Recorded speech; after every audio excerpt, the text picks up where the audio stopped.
So what do you do when you have an existential crisis?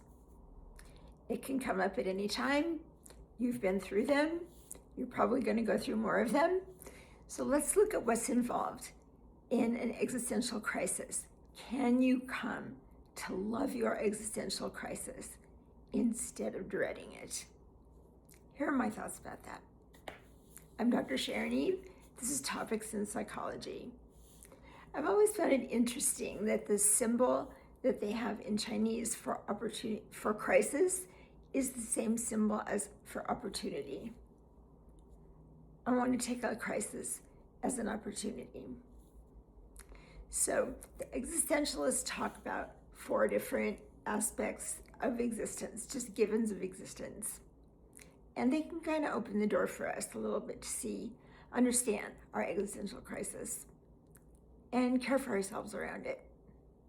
Because your existential crisis is loaded with information. It's loaded with information about who you are and what you need next and what you've lost or what's changed. So embracing it, get access to that information. So the existential psychologists talk about 4 givens of existence. One of them is our mortality, that we're all going to die someday. Another one is isolation, loneliness, that we're all separate. Freedom and responsibility, we're free to make choices and we have the consequences of those choices. And sometimes those choices can feel life-changing or overwhelming. They can be pretty big choices. The last thing they talk about is meaninglessness.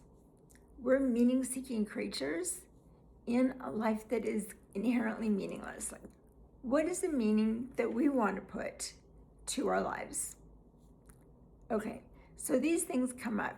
You've had a loss, you're really alone, you've lost a job, or you're in a job and you're yearning for a job with more meaning for you, where you can express more of yourself. So if you check in with yourself around any of these things, what is your existential crisis about? It might be some of the things I just mentioned. It might be something else. What is your existential crisis telling you? How did you get there? When you got there, how did it feel for you? Often when we're in an existential crisis, we can feel terrified or empty or just scared of the abyss, scared of what's going to come next, fear about uncertainty. Your existential crisis it's coming from something that's really important. Your psyche is your mind, your heart is trying to tell you something about what you need. But oftentimes we freak out and we want to run away from it.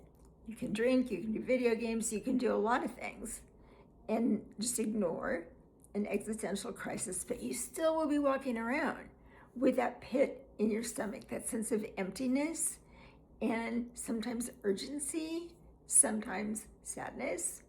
Okay, so you're walking around and you become aware of feeling pretty depressed, pretty lost in your existential crisis. Something precipitated it. Whatever it was that precipitated it, the next step, how to understand it and how to care for yourself around that, it's so important. The reason why I think we can't deal well with our existential crises is we don't want to deal with them. We just want to ignore them and not think about it. You can't get away from it, that feeling inside. So how do you come to love your existential crisis? You embrace it, ask what it's telling you about who you are and what you need at this time. Is there too much loneliness? Does your life not have meaning? Is there a loss that you haven't really processed or dealt with? Is there something else that has sent you into this place of questioning everything? Grief and loss will do it. When people first start grieving, the first month your head's kind of spinning, and as the months go by, there's often this feeling of existential emptiness or existential crisis. So what I want to tell you is, by checking in with it and understanding that you're in an existential crisis, so many times over the years as I've worked with people, they'll describe something that's clearly an existential crisis for them.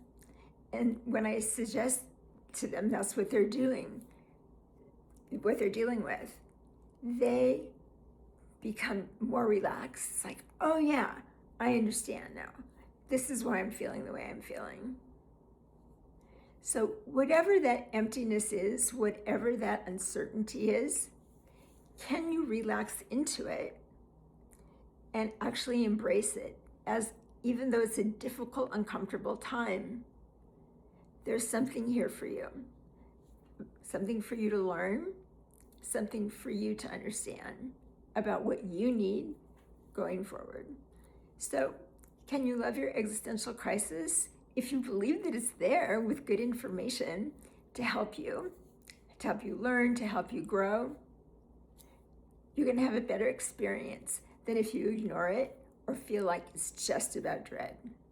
Go through any of those existential givens I've mentioned. Those are a good place to start.